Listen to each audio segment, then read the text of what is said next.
Hello my dear friends, once again most welcome everyone. समसामयिक घटना चक्र के ऑनलाइन प्लेटफॉर्म पर आप सभी लोगों का मैं अंकुर शुक्ला हार्दिक स्वागत करता हूं। जैसा कि आप देख रहे हैं आपके सामने जो बुक यहां पर है, करंट अफेयर पॉइंटर का वार्षिक संकलन, आपकी जो बुक है इससे संबंधित सारे क्वेश्चन की जो श्रृंखलाएं हैं उस संबंधित जो बुक आपकी है मार्केट में आ चुकी है। इसमें आपके पूरे एक वर्ष के करंट अफेयर के वन लाइनर श्रृंखला को, वन लाइनर क्वेश्चन को यहाँ पर रखा गया है, जो आपके एग्जाम के लिए एमपीपीसीएस, यूपीपीसीएस या फिर अन्य जो एग्जाम होने वाले हैं उनके लिए मोस्ट इंपॉर्टेंट होने वाली है। और इसी के लिए हमारे इस आपके ऑनलाइन प्लेटफॉर्म के द्वारा जो आपका समसामयिक घटना चक्र प्लेटफॉर्म है, इसमें इस पूरे करंट अफेयर के इस पूरे किताब का एनालिसिस वीडियो फॉर्मेट में किया गया है, वीडियो श्रृंखला में किया गया है। ये जो लेक्चर श्रृंखला है इसको हम लोगों ने अपने अलग अलग पार्ट्स में टॉपिक वाइज, जिनमें राष्ट्रीय परिदृश्य, आर्थिकी, उसके अलावा अंतर्राष्ट्रीय परिदृश्य, खेल, उत्तर प्रदेश, संक्षिप्तकियाँ इत्यादि भागों में विभक्त किया है, इनको विभाजित किया है ताकि आपको सारे वीडियो लेक्चर्स आसानी से मिल सके और उसको आप आसानी से समझ सके। इन सारी चीज़ों को अपने हम यहाँ पर पीपीटी फॉर्मेट में डिस्कस करेंगे, जैसा कि आपको यहाँ पर दिख रहा है, ताकि आप लोग उसको आसानी से देख सकें, आपके लिए हमेशा विजिबल हो। क्योंकि कई सारे शिक्षण संस्थानों के द्वारा उनके यूट्यूब चैनलों पर हमारी इस किताब को पीडीएफ के माध्यम से आपको पढ़ाया जाता है। जैसा आप देख सकते हैं, ये जो आपका पीडीएफ है, यहाँ पर आपके पीडीएफ के माध्यम से जब इन सारी चीज़ों को दिखाया जाता है तो ये उतने विजिबल नहीं है जिसको आप आसानी से देख सकें, कि आपको आसानी से समझ में आ सके। इसीलिए हमारा पूरा सेशन पीपीटी माध्यम पर आधारित है, जो आपके लिए ये आपका 8 वीडियो लेक्चर्स के 8 अलग अलग पार्ट्स के माध्यम से आपको मिलने वाला है, जिसमें आपके राष्ट्रीय परिदृश्य, विधिक और अंतर्राष्ट्रीय परिदृश्य संबंधित इत्यादि वीडियोज़ ये आपके ऑनलाइन प्लेटफॉर्म पर उपलब्ध हो चुके हैं, जिनको आप देख सकते हैं। साथ में ये किताब भी आपकी मार्केट में उपलब्ध हो चुकी है। तो ये आज हम शुरू करने वाले हैं हमारा उत्तर प्रदेश सेशन। आज हम डिस्कस कर रहे हैं अपने उत्तर प्रदेश परिदृश्य के बारे में। तो चलिए आइए देखते हैं उत्तर प्रदेश स्पेशल। उत्तर प्रदेश से संबंधित सारे क्वेश्चन को आज के सेशन में हम डिस्कस करने वाले हैं, जिनकी संभावना आपके एग्जाम में आने की ज्यादा है। ठीक है, उत्तर प्रदेश की सबसे पहले क्वेश्चन की बात करें तो हिंदी की पहली रचना जिसे अंतर्राष्ट्रीय बुकर पुरस्कार, आज का सबसे पहला क्वेश्चन उत्तर प्रदेश से और सबसे इंपॉर्टेंट क्वेश्चन है, याद रखिएगा। बुकर पुरस्कार से सम्मानित किया गया है और हिंदी की पहली रचना है और उसका संबंध भी उत्तर प्रदेश से है। इस वजह से और भी इंपॉर्टेंट है। उस पुस्तक का नाम है रेत समाधि की। ठीक है, कौन सी? रेत समाधि की। इस पुस्तक का नाम है रेत की समाधि। ये आपका ये टॉम्ब ऑफ सैंड जो है, इस उपन्यास को किसके द्वारा लिखा गया है? तो गीतांजलि श्री के द्वारा। टॉम्ब ऑफ सैंड इस पुस्तक का नाम है, जिसका अंग्रेजी अनुवाद जो है डेजी रॉकवेल के द्वारा किया गया है। किसके द्वारा? डेजी रॉकवेल के द्वारा किया गया है। और इनका जन्म गीतांजलि श्री का मैनपुरी में 1957 में हुआ था। ये पॉइंट भी ध्यान दीजिएगा, मैनपुरी में 1957 में। नेक्स्ट अगर हम बात करें, शिरोमणि महाराणा प्रताप की प्रतिमा का अनावरण कहां पर किया गया था? शिरोमणि महाराणा प्रताप की प्रतिमा, बुंदेलों की हर बूंद में हमने सुनी कहानी थी, ये तो लक्ष्मीबाई की बात हो गई, लेकिन राणा प्रताप के घोड़े को, चेतक को कौन भूल सकता है। और ये शिरोमणि महाराणा प्रताप की प्रतिमा का अनावरण किया गया है प्रताप इंटरनेशनल स्कूल कानपुर में। कहां पर? कानपुर में इसका उद्घाटन किया गया है। और प्रतिमा का अनावरण किसने किया है? हमारे उत्तर प्रदेश की राज्यपाल श्रीमती आनंदीबेन पटेल के द्वारा इसका जो है उद्घाटन किया गया है। और उत्तर प्रदेश गुजरात मैत्री दिवस कार्यक्रम का आयोजन कहां पर किया गया है? उत्तर प्रदेश गुजरात मैत्री दिवस का आयोजन कहां पर किया गया है? गोमती नगर, लखनऊ में। और आपको पता है लखनऊ जो है गोमती नदी के किनारे स्थित है। ठीक है, तो लखनऊ में ही जो गोमती नगर है वहीं पर इसका आयोजन किया गया है। कौन सा? उत्तर प्रदेश गुजरात मैत्री दिवस कार्यक्रम का। और उत्तर प्रदेश के किस शहर में स्किल इंडिया अंतर्राष्ट्रीय केंद्र की स्थापना की गई है? यह मोस्ट इंपॉर्टेंट क्वेश्चन है, ध्यान दीजिएगा। स्किल इंडिया अंतर्राष्ट्रीय केंद्र की स्थापना कहां पर की गई है? वाराणसी में। ये वही वाराणसी है जहां पर अभी हाल ही में हमारे देश के प्राइम मिनिस्टर ने विश्वनाथ मंदिर कॉरिडोर का उद्घाटन किया है। विश्वनाथ मंदिर कॉरिडोर का उद्घाटन किया है, विश्वनाथ टेम्पल का उद्घाटन किया है। जापान के द्वारा रुद्राक्ष कन्वेंशन सेंटर बनाया गया है और यहीं पर ज्ञानवापी मंदिर, अभी जो मस्जिद है वो चर्चा में है, याद रखिएगा। कहां पर? वाराणसी में आंसर हो जाएगा। और हमारे देश के प्राइम मिनिस्टर का संसदीय क्षेत्र भी है वाराणसी। इस केंद्र की स्थापना हेतु किसके मध्य समझौता ज्ञापन पर आदान प्रदान किया गया है? तो एनएसडीसी इंटरनेशनल तथा हिंदुस्तान पोर्ट्स प्राइवेट लिमिटेड के मध्य में यह समझौता ज्ञापन पर हस्ताक्षर हुआ है। और यह केंद्र किन देशों में रोजगार हेतु भारतीय युवाओं को प्रशिक्षण प्रदान करेगा। यानी इस आपके जो अभी हाल ही में जो सेंटर स्थापित किया गया है बनारस में, वाराणसी में, ये कौन कौन से देश में रहने वाले भारतीयों के रोजगार के लिए, कौशल विकास के लिए स्किल शिक्षण देगा। तो यूएई के, कनाडा, ऑस्ट्रेलिया तथा खाड़ी देशों में रहने वाले भारतीयों के लिए इस केंद्र के पहले केंद्र की स्थापना कहां पर की गई है? तो भुवनेश्वर में इसके पहले केंद्र की स्थापना की गई है। नेक्स्ट हमारा क्वेश्चन है, उत्तर प्रदेश के मुख्यमंत्री कौन है? तो योगी आदित्यनाथ जी दोबारा मुख्यमंत्री बन चुके हैं। और भागीरथी पर्यटक आवास गृह का लोकार्पण अभी हाल ही में कहां किया गया है? हमारे उत्तर प्रदेश के मुख्यमंत्री जी के द्वारा। तो ये कहां पर किया गया है? हरिद्वार में किया गया है। कौन से? भागीरथी पर्यटक आवास गृह का लोकार्पण। नेक्स्ट हमारा, इस आवास गृह का निर्माण किसके द्वारा किया जाएगा? उत्तर प्रदेश के पर्यटन विभाग के द्वारा इसका जो है निर्माण किया जाएगा। और नेक्स्ट क्वेश्चन आपका है, ये मोस्ट इंपॉर्टेंट है, मैं गंगा बोल रही हूं। कौन सा? मैं गंगा बोल रही हूं। और दूसरा है स्पर्श गंगा गीत, ये इसके लेखक कौन है? तो डॉक्टर रमेश पोखरियाल निशंक। कौन? कैबिनेट मंत्री डॉक्टर रमेश पोखरियाल निशंक के द्वारा इस पुस्तक का लिखा गया है, मैं गंगा बोल रही हूं या फिर स्पर्श गंगा गीत। ये दोनों मोस्ट इंपॉर्टेंट किताबें हैं, याद रखिएगा। और गंगा के बारे में तो आप जानते हैं, हमारे देश की सबसे लंबी नदी है गंगा नदी, जिसकी लंबाई है 2525 किलोमीटर। 2525 किलोमीटर जिसकी लंबाई है, याद रखिएगा। और इस पुस्तक का गीत का विमोचन किसने किया है? तो उत्तर प्रदेश के मुख्यमंत्री योगी आदित्यनाथ जी के द्वारा इस पुस्तक का विमोचन किया गया है। नेक्स्ट हमारा है, मुख्यमंत्री ने सेवानिवृत्त सरकारी कर्मचारियों को पेंशन का पारदर्शी और परेशानी मुक्त वितरण सुनिश्चित करने के लिए कौन से पोर्टल की शुरुआत की गई है?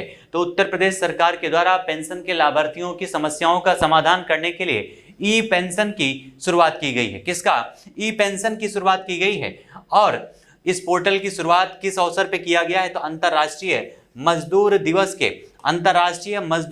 के अवसर पर इसकी शुरुआत की गई है। और आपको पता है अंतर्राष्ट्रीय मजदूर जो संघ है उसकी स्थापना 1919 में किया गया है, ILO की, इंटरनेशनल लेबर ऑर्गेनाइजेशन की स्थापना। नेक्स्ट हमारा है बुंदेलखंड एक्सप्रेस। कौन सा? बुंदेलखंड एक्सप्रेसवे की कुल लंबाई कितनी है? तो लगभग 296.070 किलोमीटर है। और ये आपका एक्सप्रेसवे का प्रारंभ स्थान कौन सा है? तो भरतकूप चित्रकूट से लेकर के इसकी समाप्ति स्थल है कुदरैल इटावा तक। यानी चित्रकूट से लेकर के इटावा तक जाएगी बुंदेलखंड एक्सप्रेस, ये ध्यान दीजिएगा। और इस एक्सप्रेसवे में कौन कौन से जिले शामिल होंगे, कौन कौन से जिले इसके अंतर्गत आएंगे? तो इसमें चित्रकूट शामिल होगा, बांदा होगा, हमीरपुर है, महोबा है, जालौन है, औरैया है और इटावा है। ये सारे जिले हैं जो इस एक्सप्रेसवे के अंतर्गत आएंगे, यानी इनसे होकर के ये एक्सप्रेसवे गुजरेगा, याद रखिएगा। नेक्स्ट हमारा है, मुख्यमंत्री योगी आदित्यनाथ ने आर्यवर्त MRI सेंटर का उद्घाटन कहां पर किया है? MRI सेंटर का उद्घाटन, नाम क्या है? आर्यवर्त, कहां पर किया गया है? तो गोरखपुर में किया है। गोरखपुर जो है इनका विधानसभा क्षेत्र भी है योगी आदित्यनाथ जी का, याद रखिएगा। इनका घर भी है गोरखपुर, गोरक्षनाथ मंदिर के महंत भी रह चुके हैं। और यहीं पर गोरखपुर में योगी आदित्यनाथ जी ने आर्यवर्त MRI सेंटर का उद्घाटन किया है। और मुख्यमंत्री ने दृष्टि स्त्री अध्ययन केंद्र पुणे की किस पुस्तक का लोकार्पण किया है? दृष्टि स्त्री अध्ययन केंद्र पुणे की कौन सी पुस्तक का इसका लोकार्पण किया है? तो उसका नाम है नारीत्व की भारतीय अवधारणा। नाम क्या है? नारीत्व की भारतीय अवधारणा। इसका अनावरण किसके द्वारा किया गया है? तो उत्तर प्रदेश के मुख्यमंत्री योगी आदित्यनाथ जी के द्वारा। और इंडिया स्मार्ट सिटीज अवार्ड प्रतियोगिता 2020 में सर्वश्रेष्ठ राज्य का पुरस्कार किसे प्रदान किया गया है? स्मार्ट सिटीज अवार्ड प्रतियोगिता इंडिया में यह आपका किसको प्रदान किया गया है? सर्वश्रेष्ठ राज्य, तो उसका नाम है उत्तर प्रदेश। उत्तर प्रदेश को प्रदान किया गया है। और आपको तो पता है गणतंत्र दिवस के अवसर पर सर्वश्रेष्ठ झांकी का जो अवार्ड है वो भी किसको दिया गया था? तो उत्तर प्रदेश की झांकी को दिया गया था। और वाराणसी ने विषय जल तथा स्मार्ट सिटी लीडरशिप पुरस्कार श्रेणी में कौन सा स्थान हासिल किया है? तो जल श्रेणी में पहला स्थान तथा लीडरशिप स्मार्ट सिटीज लीडरशिप श्रेणी में वाराणसी को यहाँ पर द्वितीय स्थान प्राप्त हुआ है। ये दोनों पॉइंट याद रखिएगा इस पुरस्कार से संबंधित। और राज्य ऊर्जा और जलवायु सूचकांक राउंड 1 में उत्तर प्रदेश को किस श्रेणी में हाँ यहाँ पर रखा गया है, तो लक्ष्य प्राप्तकर्ता की श्रेणी में उत्तर प्रदेश को स्थान दिया गया है। इस सूचकांक में प्रदेश ने कौन सा स्थान हासिल किया है? तो उत्तर प्रदेश 41 अंकों के स्कोर के साथ में 13वां स्थान हासिल किया है उत्तर प्रदेश ने राज्य ऊर्जा और जलवायु सूचकांक राउंड 1 में। सूचकांक का शुभारंभ किसने किया था या जारी किसके द्वारा किया गया था? तो नीति आयोग के द्वारा जारी किया गया है, जिसका मतलब होता है national institution for transforming India, जिसे 2015 में 1 जनवरी को नीति आयोग को स्थापित किया गया था योजना आयोग के स्थान पर, जिसे 15 अगस्त 2014 में समाप्त कर दिया गया था। इसे हमारे देश का थिंक टैंक के नाम से भी जानते हैं और साथ ही साथ ये एक प्रकार का हमारे देश का नॉन कॉन्स्टिट्यूशनल बॉडी है, यानी ये एक संवैधानिक बॉडी नहीं है नीति आयोग, और इसी के द्वारा जो है इस सूचकांक को जारी किया जाता है। नेक्स्ट हमारा है, राज्य सरकार ने प्रदेश के किस शहर में राष्ट्रीय रोग नियंत्रण केंद्र की स्थापना को मंजूरी दे दी है?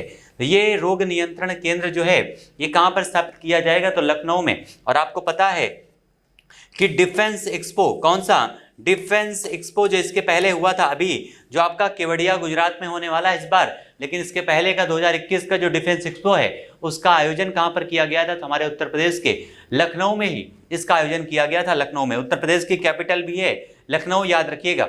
नेक्स्ट हमारा है, जीईएम पोर्टल से की गई खरीदारी में कौन सा राज्य शीर्ष स्थान पर है? तो जीईएम पोर्टल से की गई खरीदारी के आधार पर उत्तर प्रदेश सबसे शीर्ष स्थान पर है, जबकि गुजरात दूसरे स्थान पर है, मध्य प्रदेश तीसरे स्थान पर है। और मुख्यमंत्री जी के द्वारा मुख्यमंत्री आरोग्य मेला, कौन सा मुख्यमंत्री आरोग्य मेला का शुभारंभ कहां पर किया गया है? तो इसका शुभारंभ भी किया गया है गोरखपुर में। गोरखपुर में इसका शुभारंभ किया गया है। ये जो मेला है प्रदेश के सभी प्राथमिक स्वास्थ्य केंद्रों में आयोजित किया जाएगा। कब? तो प्रत्येक रविवार को इसका आयोजन किया जाएगा, इस मेले का आयोजन। और मुख्यमंत्री जी ने स्कूल चलो अभियान, कौन सा स्कूल चलो अभियान एक प्रकार से शिक्षा कार्यक्रम है, इसका शुभारंभ, स्कूल चलो अभियान कार्यक्रम का शुभारंभ कहां से किया गया है? तो इसका शुभारंभ श्रावस्ती जिले से किया गया है। कहां से? उत्तर प्रदेश के श्रावस्ती से। ये श्रावस्ती वही जगह है जहां पर बौद्ध धर्म के जो एक तीर्थंकर हैं, जो गुरु हैं, जिनका नाम है महात्मा बुद्ध, उन्होंने सबसे ज्यादा टाइम बिताए थे इसी श्रावस्ती में, याद रखिएगा। और यहीं श्रावस्ती में इस स्कूल चलो अभियान का शुभारंभ किया गया है, क्योंकि कोविड के बाद जब स्कूल खुलना शुरू हुआ था तो लोगों को उत्साहित करने के लिए ये अभियान जरूरी था, क्योंकि अभी भी लोग डरे हुए थे, स्कूल जाने से बचते थे, और इसी के लिए शुरू किया गया है स्कूल चलो अभियान। नेक्स्ट हमारा है, champions of change delta ranking March 2022 के अनुसार कृषि और जल संसाधन क्षेत्रों में उत्तर प्रदेश के कौन से जिले ने दूसरा स्थान हासिल किया है? Champions of change delta ranking में तो उस चित्रकूट ने दूसरा स्थान हासिल किया है उत्तर प्रदेश में। इस रैंकिंग की घोषणा भी नीति आयोग के द्वारा ही की जाती है। और वैक्यूम आधारित सीवरेज, कौन सा वैक्यूम आधारित सीवरेज अपनाने वाला भारत का पहला शहर कौन सा बन चुका है? तो भारत का पहला शहर बना है आगरा। आगरा भारत का पहला शहर बन चुका है वैक्यूम आधारित सीवरेज को अपनाने वाला।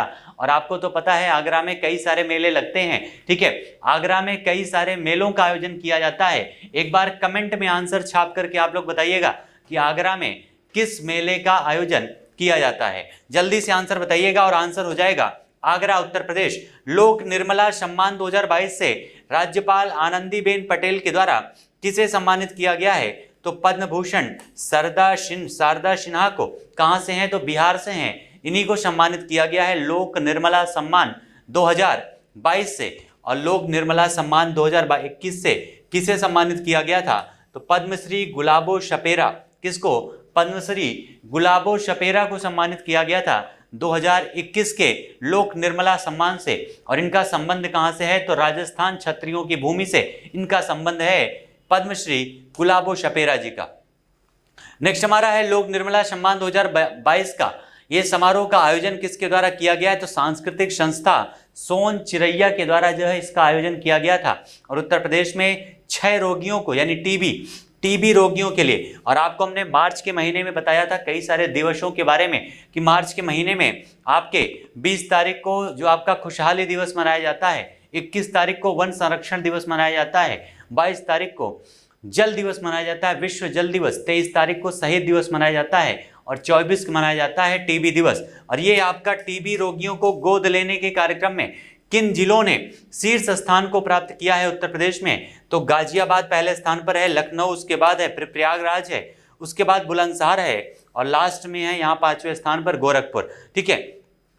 विश्व क्षय रोग दिवस कब मनाया जाता है? तो ये अभी हमने डिस्कस भी किया है, 24 मार्च को सेलिब्रेट किया जाता है, जिसका विषय है टीबी को खत्म करने के लिए निवेश करें और जान बचाएं, यानी invest to end TB save lives, इसका जो है थीम रखा गया है। और अगला हमारा है तीसरे राष्ट्रीय जल पुरस्कार समारोह में उत्तर प्रदेश को कौन सा पुरस्कार प्राप्त हुआ है? तीसरे राष्ट्रीय जल पुरस्कार के लिए उत्तर प्रदेश को कौन सा अवार्ड दिया गया है? तो पहला पुरस्कार मिला है उत्तर प्रदेश को। ये काफी इंपॉर्टेंट है, जब किसी देश के स्तर पर हमारे देश में उत्तर प्रदेश को पहले अवार्ड से यानी शीर्ष सम्मान से सम्मानित किया जाए, यहां से क्वेश्चन बनने की सबसे ज्यादा संभावनाएं हैं। तो राष्ट्रीय जल पुरस्कार में पहला स्थान मिला है उत्तर प्रदेश को, और यह पहला पुरस्कार किस श्रेणी में दिया गया है? तो सर्वश्रेष्ठ राज्य की श्रेणी में दिया गया है। इसी श्रेणी में दूसरा और तीसरा पुरस्कार राजस्थान और तमिलनाडु को दिया गया है, जिन्होंने दूसरा और तीसरा स्थान हासिल किया है। उत्तरी क्षेत्र में सर्वश्रेष्ठ जिले का प्रथम पुरस्कार किसने प्राप्त किया है? तो मुजफ्फरनगर उत्तर प्रदेश ने। किसने? मुजफ्फरनगर उत्तर प्रदेश ने प्राप्त किया है सर्वश्रेष्ठ जिलों का प्रथम पुरस्कार। और सर्वश्रेष्ठ ग्राम पंचायत का तीसरा अवार्ड किसको दिया गया है? तीसरा अवार्ड सर्वश्रेष्ठ ग्राम पंचायत का तीसरा अवार्ड तो मिला है बलुआ को। कहां से है? तो वाराणसी उत्तर प्रदेश से संबंधित है बलुआ, जिसको सर्वश्रेष्ठ ग्राम पंचायत का तीसरे पुरस्कार से सम्मानित किया गया है। नेक्स्ट हमारा उत्तर प्रदेश की विधानसभा से संबंधित है। जैसा आपको पता है, अभी विधानसभा की 403 सीटों के चुनाव में हमारे देश उत्तर प्रदेश में 255 सीटें जीत करके बीजेपी प्रत्याशी योगी आदित्यनाथ जी पुनः मुख्यमंत्री बन चुके हैं। और ये विधानसभा चुनाव के बाद इस 18वीं विधानसभा का निर्विरोध अध्यक्ष किसे चुना गया है? तो सतीश महाना जी को चुना गया है इस 18वीं विधानसभा का अध्यक्ष। और साहित्य हिंदी साहित्य सम्मेलन के वार्षिक अधिवेशन का आयोजन कहां पर किया गया है? तो इसका आयोजन किया गया है हमारे प्रयागराज में। कहां पर? इस समय जहां से आपकी क्लास चल रही है, प्रयागराज उत्तर प्रदेश में इसका आयोजन किया गया है हिंदी साहित्य सम्मेलन के वार्षिक अधिवेशन का। ये इसका कौन सा संस्करण है? तो 73वां संस्करण है जो इसका आयोजन किया गया है। प्रयागराज में कितनी बार आयोजन किया जा चुका है? तो 7 बार आयोजन किया जा चुका है। और इसके पहले 1994 में 1994 में इसका आयोजन प्रयागराज में किया गया था। अगर इसमें बात करें तो उत्तर प्रदेश की किस महिला को नारी शक्ति पुरस्कार से सम्मानित किया गया है? उत्तर प्रदेश की कौन सी महिला को नारी शक्ति सम्मान से सम्मानित किया गया है? तो आरती राणा को 2020 के लिए, नीरजा माधव को 2021 के लिए नारी शक्ति सम्मान से सम्मानित किया गया है। और अंतर्राष्ट्रीय महिला दिवस के अवसर पर ये जो आपका नारी शक्ति सम्मान है, हमारे देश के राष्ट्रपति के द्वारा इन महिलाओं को प्रदान किया गया है। नेक्स्ट हमारा है उत्तर प्रदेश विधानसभा चुनाव। कौन सा? उत्तर प्रदेश विधानसभा चुनाव 2022 में देश का पहला ग्रीन बूथ कहां पर बनाया गया था? देश का पहला ग्रीन बूथ है, इसलिए और भी इंपॉर्टेंट है। ठीक है, तो कहां पर बनाया गया था? लखनऊ यानी हमारे उत्तर प्रदेश की कैपिटल में ग्रीन बूथ बनाया गया था देश का पहला। और रोबोट के माध्यम से बच्चों का ऑपरेशन करने वाली उत्तर प्रदेश की पहली संस्था कौन सी बनी है? उत्तर प्रदेश की पहली संस्था कौन सी बनी है जो रोबोट के माध्यम से बच्चों का ऑपरेशन करेगी? तो उसका नाम है Sanjay Gandhi post graduate institute of medical sciences. इसी के द्वारा जो है सबसे पहली बार बच्चों का ऑपरेशन करने वाली उत्तर प्रदेश की पहली संस्था बन चुकी है। नेक्स्ट हमारा है छत्रपति शाहू जी महाराज विश्वविद्यालय यानी कानपुर, CSGM यूनिवर्सिटी जिसको कहते हैं। इसी के कानपुर की इंक्यूबेटेड कंपनी जिसने अत्याधुनिक स्वदेशी सर्च इंजन का विकास किया है, उसका नाम क्या है? तो उसका नाम है भारत टेक। इस सर्च इंजन का नाम क्या रखा गया है? तो उसका नाम रखा गया है भारत सर्च। ठीक है, भारत सर्च इसका नाम रखा गया है। और नोएडा सेक्टर 54 के डंपिंग ग्राउंड को किस परियोजना के तर्ज पर समुद्री बीच के रूप में विकसित किया जा रहा है? तो उसका नाम है वेस्टलैंड टू वेटलैंड। कौन सा? वेस्टलैंड टू वेटलैंड के रूप में विकसित किया जा रहा है। कहां पर? तो नोएडा सेक्टर 54 में। किसके द्वारा विकसित किया जा रहा है? तो नोएडा प्राधिकरण के द्वारा इसे विकसित किया जा रहा है। अगला हमारा क्वेश्चन है गणतंत्र दिवस। इसके बारे में अभी हम डिस्कस कर चुके हैं। किस राज्य की झांकी को सर्वश्रेष्ठ झांकी का अवार्ड दिया गया है? तो उत्तर प्रदेश की झांकी। यहाँ पर लगातार 2 वर्षों से उत्तर प्रदेश ने शीर्ष स्थान हासिल किया है और 2022 में फिर से उत्तर प्रदेश की झांकी को पहला स्थान दिया गया है। ये जो इस प्रकार से 2022 की हमारे गणतंत्र दिवस में उत्तर प्रदेश की जो झांकी थी वो किस पर आधारित की गई थी, तो ये एक जिला एक उत्पाद यानी ओडीओपी जिसकी शुरुआत हमारे उत्तर प्रदेश में 2018 में इसकी शुरुआत की गई थी और इसका जो ब्रांड एम्बेसडर है बनाया गया था कंगना रनौत को। ओडीओपी और काशी विश्वनाथ धाम पर इस झांकी को तैयार किया गया था जिसको सर्वश्रेष्ठ झांकी का अवार्ड दिया गया है।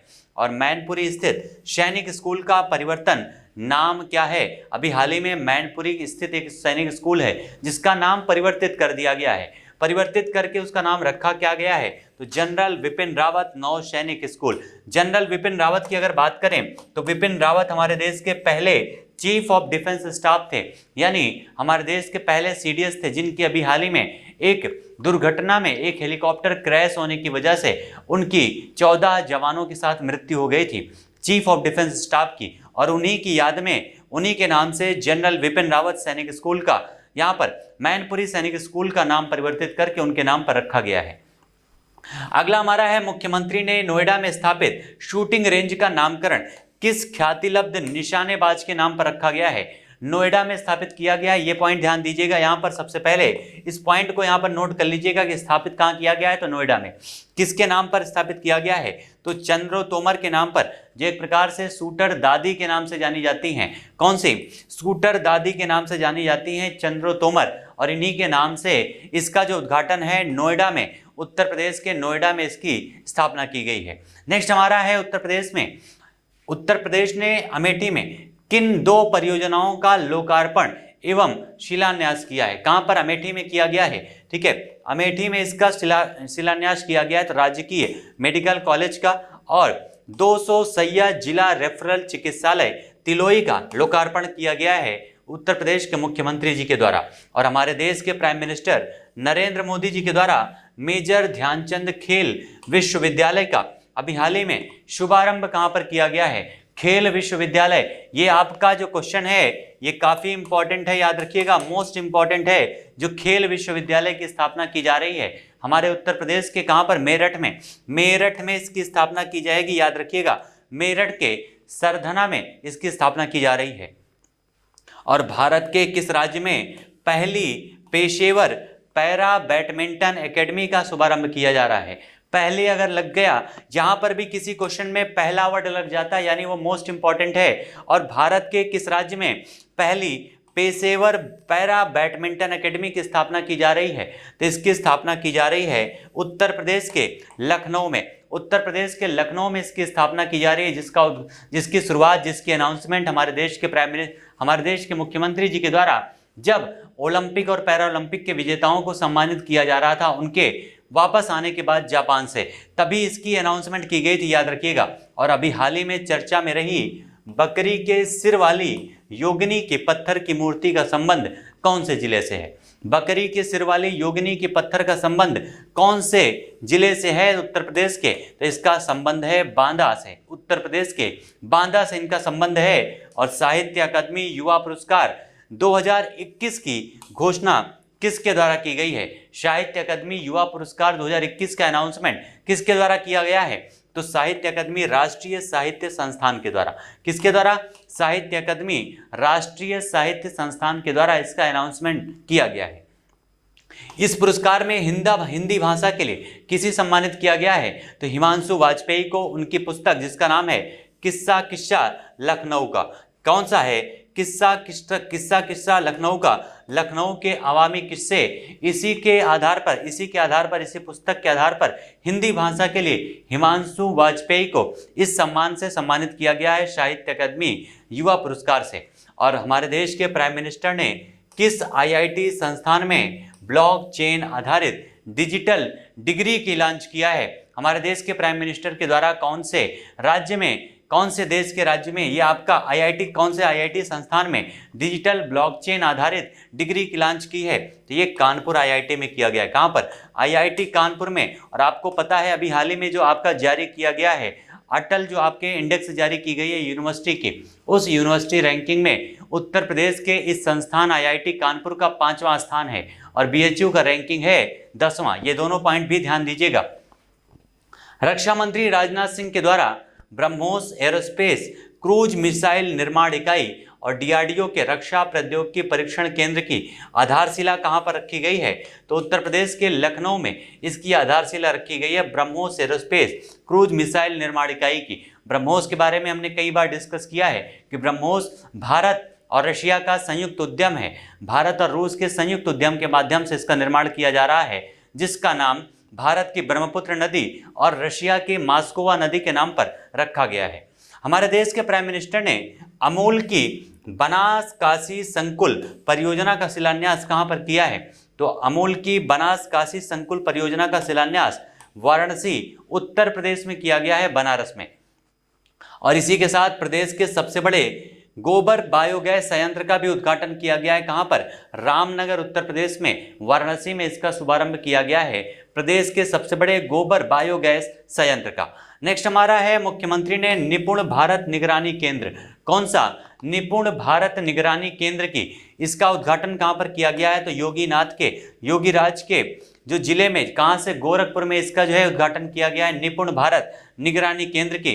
और उत्तर प्रदेश के पहले उद्यमिता केंद्र नाम क्या है? तो इसका नाम है मेडिटेक। हमारे उत्तर प्रदेश का पहला जो उद्यमिता केंद्र है जिसका नाम मेडिटेक है, इसका शुभारंभ अभी हाल ही में कहां पर किया गया है? तो पीजीआई लखनऊ में जो है इसका उद्घाटन किया गया है। हमारे भारत के उत्तर प्रदेश के एक प्रकार से पहला उद्यमिता केंद्र है, या फिर उत्तर भारत का पहला उद्यमिता केंद्र है मेडिटेक। नेक्स्ट हमारा है अखिल भारतीय महापौर सम्मेलन, यानी जो मेयर होते हैं, जो मेयर चुने जाते हैं, उनका सम्मेलन कहां पर आयोजित किया गया है? तो वाराणसी में इनका आयोजन किया गया है, जिसका थीम रखा गया है नया शहरी भारत। इस उत्तर प्रदेश का जो थीम रखा गया वो क्या है? नया शहरी भारत इसका थीम रखा गया है। और प्रदेश सरकार ने देश के सबसे बड़े हेलीपोर्ट को कहां पर बनाने के प्रस्ताव को मंजूरी प्रदान किया है? तो देश के सबसे बड़े हेलीपोर्ट को नोएडा में बनाने का मंजूरी प्रदान किया गया। और आपको पता है कि हमारे उत्तर प्रदेश में इस समय टोटल 5 इंटरनेशनल एयरपोर्ट हो चुके हैं, 5, जिनमें से 3 का भी हाल ही में लोकार्पण किया गया है। और ये 3 कौन कौन से हैं? तो कुशीनगर इंटरनेशनल एयरपोर्ट, मर्यादा पुरुषोत्तम श्रीराम अंतर्राष्ट्रीय हवाई अड्डा, उसके अलावा नोएडा आपका इंटरनेशनल एयरपोर्ट बन रहा है। 3 नए इंटरनेशनल एयरपोर्ट बनने के साथ ही उत्तर प्रदेश हमारे देश का, भारत का सबसे ज़्यादा इंटरनेशनल एयरपोर्ट वाला शहर। अगला हमारा जो पॉइंट है वो है मुख्यमंत्री यानी योगी आदित्यनाथ जी ने, उनके द्वारा अभी हाल ही में कहां पर? तो प्रयागराज में स्थापित किए जा रहे राष्ट्रीय विधि विश्वविद्यालय का नामकरण किस नाम से करने की घोषणा की गई है?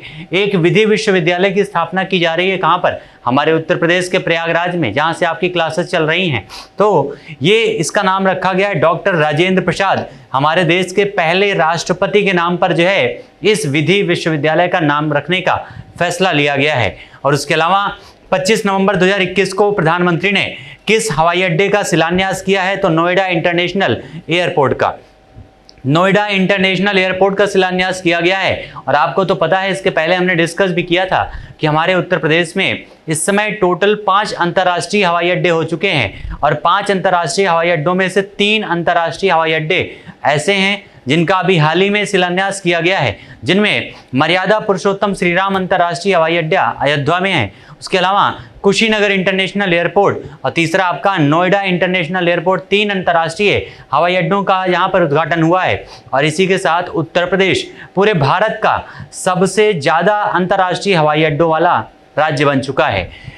25 नवंबर को प्रधानमंत्री ने किस हवाई अड्डे का शिलान्यास किया है? तो नोएडा इंटरनेशनल एयरपोर्ट का।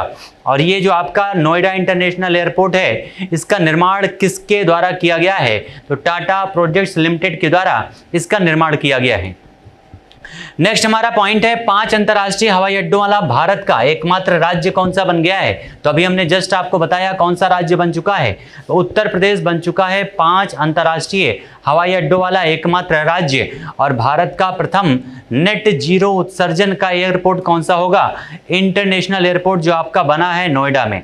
नोएडा इंटरनेशनल एयरपोर्ट भारत का प्रथम नेट जीरो उत्सर्जन वाला यहाँ पर एयरपोर्ट होगा। और अगला हमारा क्वेश्चन है, झांसी में ultra mega solar power park कौन सा? झांसी में अल्ट्रा मेगा सोलर पार्क जो आपका है पावर पार्क का शिलान्यास किया गया है, जिसकी क्षमता कितनी है? जो झांसी में अभी हाल ही में उद्घाटन किया गया है, इसकी क्षमता कितनी है? तो 600 मेगावाट इसकी क्षमता है। और अभी हाल ही में इसके साथ ही प्रधानमंत्री ने किस पार्क का लोकार्पण किया है? तो अटल एकता पार्क का। कौन सा? अटल एकता पार्क का भी लोकार्पण किया गया है इसी झांसी में। दोनों पॉइंट याद रखिएगा, अटल एकता पार्क और साथ में झांसी में ultra mega solar power park, दोनों की स्थापना, दोनों के शिलान्यास किए गए हैं। नेक्स्ट हमारा, ठीक है, तो कहां पर 19 नवंबर 2021 को प्रधानमंत्री ने महोबा उत्तर प्रदेश से किन विकास योजनाओं को राष्ट्र को समर्पित किया है? कौन कौन सी योजनाएं हैं? तो अर्जुन सहायक परियोजना, रतौली वियर परियोजना, भाओनी बांध परियोजना और मचगांव चिल्ली स्प्रिंकलर परियोजना। इन सारी योजनाओं का जो शिलान्यास है कहां पर किया गया है? हमारे देश के प्रधानमंत्री जी के द्वारा। तो इसका शिलान्यास किया गया है महोबा उत्तर प्रदेश से। उसके अलावा इन परियोजनाओं से लगभग 65,000 हेक्टेयर भूमि सिंचित होगी, जो कौन कौन से जिलों के अंतर्गत आती है? तो ये आपका महोबा के अंतर्गत, हमीरपुर, बांदा और ललितपुर के अंतर्गत आती है। इन 4 जिलों से संबंधित है, यानी जो आपकी परियोजनाएं शुरू की गई हैं, इनका जो सबसे ज्यादा लाभ है वो इन्हीं 4 जिलों को मिलने वाला है। अगला हमारा है लखनऊ को गाजीपुर से जोड़ने वाले पूर्वांचल एक्सप्रेसवे का उद्घाटन हमारे देश के प्राइम मिनिस्टर जी के द्वारा कहां से किया गया है? तो इसका उद्घाटन किया गया है करवाल खेरी सुल्तानपुर में। कहां से किया गया है? तो करवाल खेरी सुल्तानपुर से किया गया है पूर्वांचल एक्सप्रेसवे का उद्घाटन प्राइम मिनिस्टर जी के द्वारा, जिसकी लंबाई कितनी है? तो इसकी लंबाई है टोटल 341 किलोमीटर। 341 किलोमीटर लंबाई है। और इसका जो है ये आपका पूर्वांचल एक्सप्रेसवे जो है लखनऊ से इसकी शुरुआत होगी। लखनऊ में एक जगह है जिसका नाम है चौधसराय गांव लखनऊ, और यह कहां तक जाएगा? हैदरिया गांव तक जाएगा। और ये हैदरिया गांव कहां पर है? तो यहां पर पूर्वी उत्तर प्रदेश में है, गाजीपुर में। ठीक है, गाजीपुर तक, लखनऊ से गाजीपुर तक ये आपके पूर्वांचल एक्सप्रेसवे का निर्माण किया गया 341 किलोमीटर तक। और पूर्वांचल एक्सप्रेसवे पर एक एयर स्ट्रिप भी निर्मित की जाएगी, जिसकी लंबाई लगभग 3.2 किलोमीटर है। पूर्वांचल एक्सप्रेसवे के मार्ग में आने वाले जिले कौन कौन से हैं? यानी जो 341 किलोमीटर की पूर्वांचल एक्सप्रेसवे का निर्माण किया जा रहा है, ये पूर्वांचल एक्सप्रेसवे कौन कौन से जिलों से होकर गुजरेगा? तो इसमें लखनऊ से, बाराबंकी से, अमेठी से, सुल्तानपुर से, अयोध्या से, अंबेडकर नगर, आजमगढ़, मऊ और गाजीपुर, टोटल 9 जिलों से, उत्तर प्रदेश के 9 जिलों से होकर गुजर रही है यह आपका 341 किलोमीटर की पूर्वांचल एक्सप्रेसवे। अगला हमारा क्वेश्चन है, वाणिज्य एवं उद्योग मंत्रालय भारत सरकार द्वारा जारी लीड्स लॉजिस्टिक प्रदर्शन सूचकांक में उत्तर प्रदेश को कौन सी रैंकिंग मिली है? तो इसमें उत्तर प्रदेश ने यहाँ पर प्राप्त किया है 6ठी रैंकिंग लीड्स लॉजिस्टिक यहाँ पर प्रदर्शन सूचकांक में। और उत्तर प्रदेश सरकार ने फैजाबाद जंक्शन का नाम अभी हाल ही में परिवर्तित करके क्या नाम कर दिया गया है? फैजाबाद जंक्शन का नाम, तो इसका नाम हो गया है Ayodhya cantt. Ayodhya cantt railway station, इसका नाम परिवर्तित किया गया है। और संविधान, संस्कृति और राष्ट्र, इस नाम की एक पुस्तक लिखी गई है, किसके द्वारा? तो कलराज मिश्रा के द्वारा। किसके द्वारा? कलराज मिश्रा जी के द्वारा लिखी गई है ये पुस्तक, संविधान, संस्कृति और राष्ट्र। इस किताब को जो है लिखा गया है कलराज मिश्रा जी के द्वारा। और ये आपके जितने भी उत्तर प्रदेश में नाम का परिवर्तन किया गया है, जिस जगह का नाम परिवर्तित किया गया है, जिस स्टेशन का नाम परिवर्तित किया गया है, ये सारे नामों का परिवर्तन आपके एग्जाम के लिए मोस्ट इंपॉर्टेंट है, ये ध्यान दीजिएगा। नेक्स्ट हमारा है, उत्तर प्रदेश के अयोध्या में कोरिया की रानी के नाम से एक पार्क का उद्घाटन किया गया जिसका नाम है दहोंग ओके मेमोरियल पार्क। कौन सा? दहोंग, यहाँ पर हे होंग ओके मेमोरियल पार्क जो है इसका उद्घाटन किया गया है। ये है कौन? तो कोरिया की रानी है। और ये जो है इसका उद्घाटन कहाँ पर किया गया है? तो हमारे उत्तर प्रदेश के अयोध्या डिस्ट्रिक्ट में किया गया है। और स्वच्छ सर्वेक्षण 2021 की रिपोर्ट में 1 लाख से अधिक आबादी वाले स्वच्छ 48 गंगा शहरों में शीर्ष स्थान किसने हासिल किया है? तो वाराणसी ने हासिल किया है। 1 लाख से अधिक की आबादी की बात की गई है यहाँ पर, लेकिन 1 लाख से कम अगर आबादी की बात की जाए तो उसमें कन्नौज जो है वो शीर्ष स्थान पर है, गंगा के किनारे बसे हुए शहरों में। अगला हमारा क्वेश्चन है, स्टार्टअप को बढ़ावा देने के लिए देश का सबसे बड़ा 1000 सीट वाला इंक्यूबेटर केंद्र कहां पर खोला जाएगा? 1000 सीटों वाला इंक्यूबेटर केंद्र कहां पर खोला जाएगा? तो ये आपका खोला जा रहा है लखनऊ में देश का सबसे बड़ा इनक्यूबेटर केंद्र। और उत्तर प्रदेश के मुख्यमंत्री योगी आदित्यनाथ ने 2 दिवसीय उत्तर प्रदेश जलवायु परिवर्तन सम्मेलन का शुभारंभ कहां पर किया है? उत्तर प्रदेश जलवायु परिवर्तन सम्मेलन का उद्घाटन कहां पर किया गया है? लखनऊ में किया गया है। यह जो उत्तर प्रदेश की कैपिटल भी है और साथ साथ में हमारे विधानसभा, विधान परिषद, ये सारी चीजें कहां पर हैं? तो इसी उत्तर प्रदेश के लखनऊ में है। हमारे देश में एक नेशनल जो आपका जू है, चिड़ियाघर है, वो भी लखनऊ में है। टोटल हमारे देश उत्तर प्रदेश में 3 चिड़ियाघर है, याद रखिएगा, जिनमें से एक लखनऊ में है, दूसरा कानपुर में है, तीसरा कहां पर है? तो गोरखपुर में, यहां पर स्थापित किया गया है। ये सारे पॉइंट याद रखिएगा, मोस्ट इंपॉर्टेंट है और आंसर हो जाएगा लखनऊ। तीसरा है प्रधानमंत्री जी के द्वारा उत्तर प्रदेश में 9 मेडिकल कॉलेज का लोकार्पण कहां से किया गया है?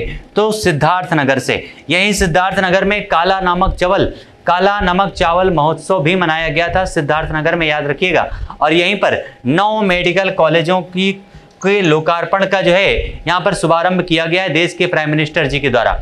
ये 9 मेडिकल कॉलेज हमारे उत्तर प्रदेश के कौन कौन से डिस्ट्रिक्ट में खोले जाएंगे? तो सिद्धार्थनगर में, एटा में, हरदोई में, प्रतापगढ़ में, देवरिया में, गाजीपुर में, मिर्जापुर में, फतेहपुर में और जौनपुर में। इस प्रकार से आप देख सकते हैं पूर्वोत्तर के मैक्सिमम जिलों में इनको स्थापित किया जाएगा और पूर्वोत्तर में एक प्रकार से बहुत बड़ी पहल है इन कॉलेजों के खोलने की।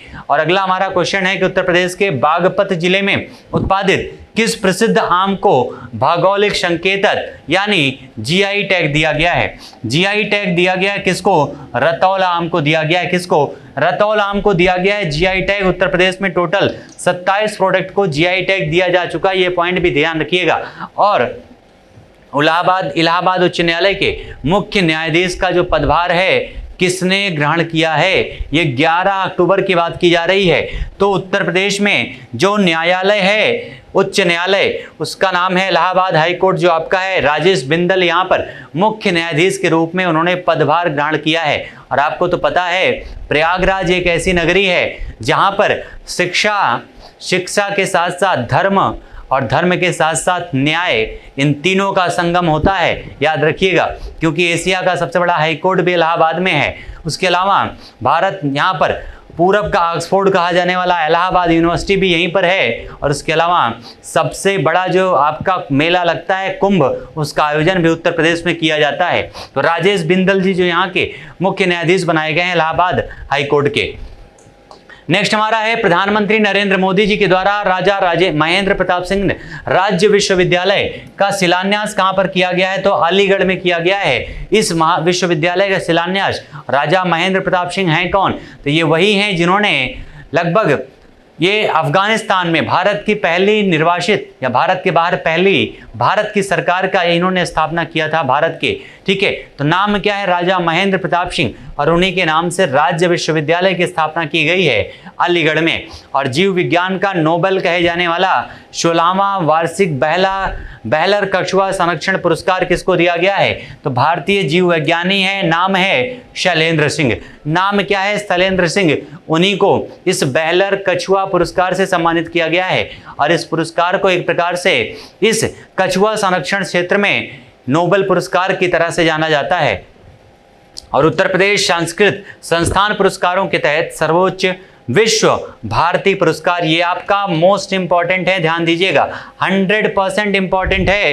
किसको दिया गया है विश्व भारती पुरस्कार? तो प्रोफेसर ओम प्रकाश पांडे जी को, प्रोफेसर ओम प्रकाश पांडे जी को प्रोवाइड किया गया है यहाँ पर विश्व भारती पुरस्कार। महर्षि वाल्मीकि पुरस्कार किसको दिया गया है? डॉक्टर बिशन लाल गौड़ को दिया गया है। महर्षि व्यास पुरस्कार डॉक्टर कमला पांडे को दिया गया है। महर्षि नारद पुरस्कार चंद्रगुप्त श्रीधर वर्णेकर को दिया गया है।